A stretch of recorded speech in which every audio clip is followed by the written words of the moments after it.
With all the abject horrors coalescing in the plane of Oblivion named the Soul Cairn, you may find it hard to believe that one particular ghost is fretting over something that seems entirely insignificant. Reanimated skeletons wander looking for trouble, spectres of long-damned souls simmer in their eternal sorrow, and lightning strikes the desolate boneyard ceaselessly. Yet here stands a ghost toiling over the second volume of his epic, his magnum opus. The poor soul is too preoccupied to realise that he's dead, his soul imprisoned within a black soul gem. We soon learn that this Dunmer spectre goes by the name of Jiub. Hey guys, my name is Drew and welcome back to FudgeMuppet.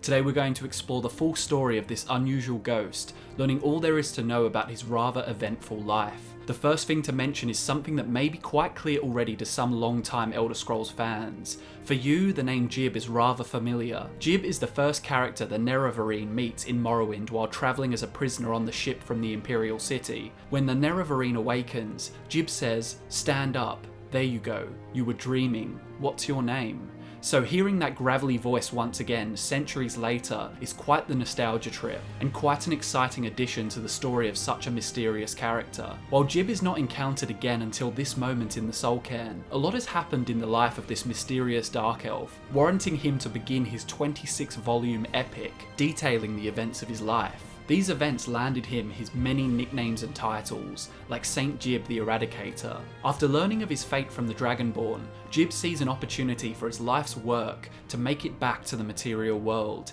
even if he is doomed in the Soul Cairn, and thus starts our quest with Jiub to recover the lost pages of his first volume. Before we delve into his long and tempestuous life story, let's bring him the pages of his first volume so that he may use them to work on his next volume. After meeting Jiub's ghost, we learn that his imprisonment caused him to lose grasp of his book, the pages scattering across the barren plains of the Soul Cairn, carried by the lifeless breeze to every corner of this ethereal cemetery.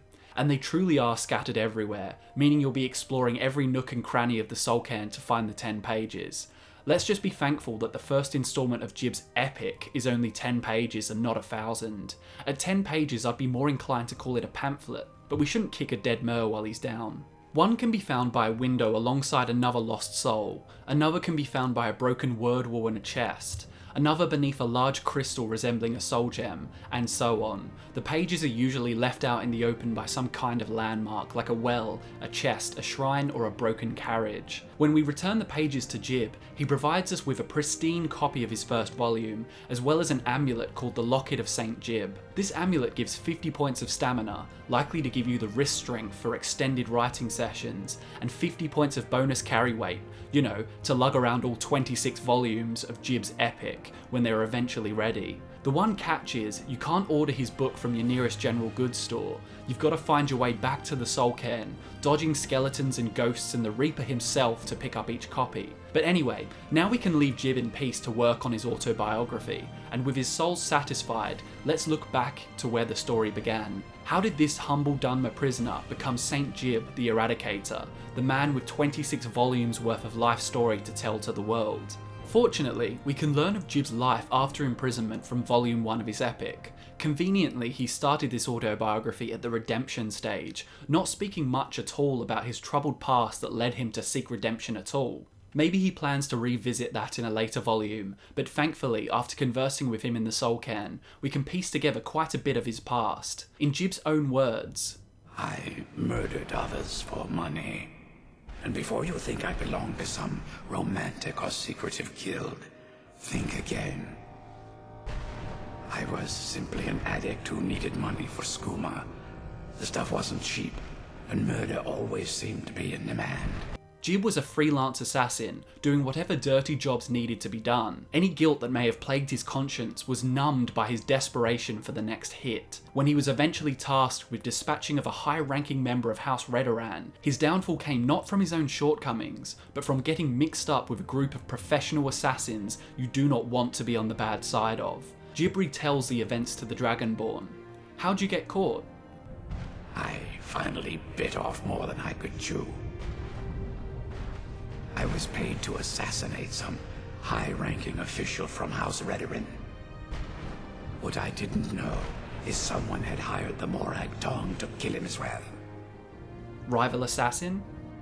Exactly. He got to my target first, and called the guard to cover his tracks. By the time I got there, the place was on alert. Walked right into a trap and didn't even realize it until I was captured. You said you were in prison. That was a dark time in my life. I did a lot of things I ended up regretting. Maybe that's why I worked so hard to redeem myself once I was freed. And it was during his imprisonment that Jiub came face to face with a Nerevarine. Jiub was tried and found guilty of murder in Vivec City. At some point during his incarceration, he was transported to Cyrodiil, likely to be kept in the Imperial City prison. In the 427th year of the Third Era, he said those first words to the Nerevarine, who had been sent to Vardenfell at the request of the Emperor himself, Uriel Septim VII. In the port city of Seyda-Neen, both the Nerevarine and Jiub were freed from their imprisonment, and both went on to etch their names into the history books for very different reasons. At this point in the story, we can refer back to Jiub's own documentation of the following events. Be warned, the events are likely romanticised and given a poetic spin, but could you expect any less from a writer? Jiub's rise to glory begins in Morrowind, where he rode alone on his arduous quest.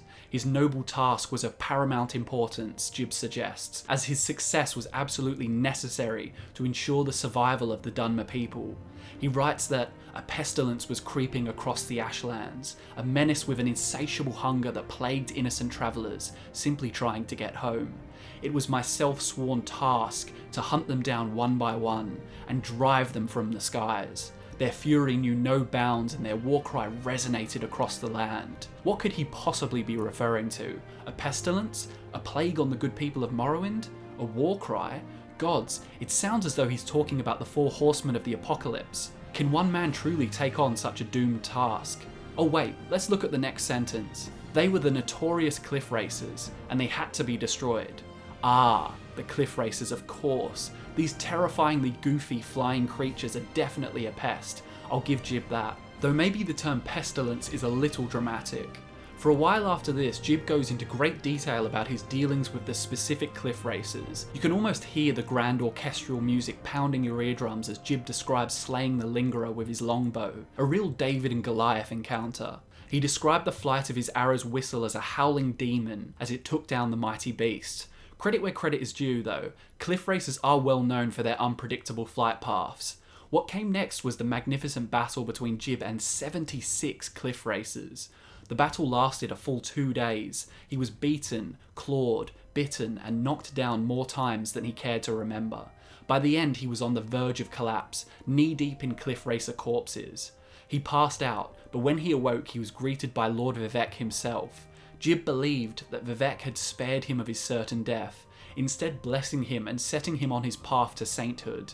While I poked fun at the dramatisation of his story, ridding the whole province of such a menace single-handedly was no small feat. He was hailed a hero by the people of Morrowind, and St. Jiub's Fair became a popular celebration across Tamriel, and that is how Jiub became known as St. Jiub the Eradicator. What came next is likely what will be written about in great detail in volumes 2 to 26 of Jiub's autobiography, but from our conversations with him, we can gather the gist of what happened after his rise to sainthood. He eventually moved to the city of Kvatch in Cyrodiil, where he began to work on the book we just received from him. As we know, Jiub only had time to work on the first volume before the 433rd year of the Third Era, also known as the Year of the Oblivion Crisis. Kvatch took quite a beating at the beginning of the crisis, as gates to Mehrunes Dagon's realm, the Deadlands, opened up just outside the city walls. The city was the first to fall, destroyed by the Daedric Prince's armies of Daedra. Jiub was writing in his house when it all went down, and he was unfortunate enough to have his soul trapped in a black soul gem by a Dremora. Rather than being subjected to a quick and painless death, Jiub's soul was instead cast adrift in the Soul Cairn, where it would linger in everlasting turmoil under the rule of the Ideal Masters. As we know from our first encounter with the Dark Elf, he wandered the Soul Cairn for centuries without actually realising what had happened to him. But ever the optimist, Jiub took solace in his fate, for in the Soul Cairn the Dragonborn could immortalise his writings by returning them to Nirn. He may be trapped for eternity, unable to escape, but he still had a connection to the real world, and a way to ensure his name is never forgotten. So, in giving the Dragonborn a copy of his opus, the first volume of his epic, Jiub hopes that the people of Tamriel may continue to remember his story. Every traveller who takes to the roads of Morrowind should do so with a copy of Jiub's opus, eternally grateful that their safe passage, free from the torment of cliff racers, is only possible thanks to the sacrifices of Saint Jiub the Eradicator.